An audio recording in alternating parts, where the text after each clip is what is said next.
hea õhtu ja TV2 vaatajad. Lõbusa küla südames Meelikese tänaval esmaspäeval kell 14.30 näitasime teile, kuidas akadeemiline geniaalsus võib minna hirmuäratavalt valesti. Kohaliku ülikooli professor Dr. Viktor Valem avastas uue elementaariosakese. Kuid selle asemel, et inimkonna hüvanguks kasutada, otsustas ta seda kasutada külaelektri varastamiseks. Külaelanikud, need vaesed lõllpead, olid segaduses ja hirmul. Nende elektriarved taevastesse kõrgustesse tõusid. Professor Valem, see egoistlik võlur, väitis, et tema motiiviks on õigluse, tema arvates peaks elekter olema tasuta.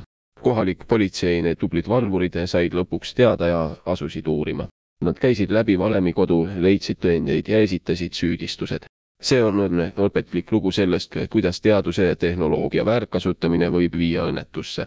Pidage meeles, et iga uue jõu heidmine nõuab ka suurt vastutust.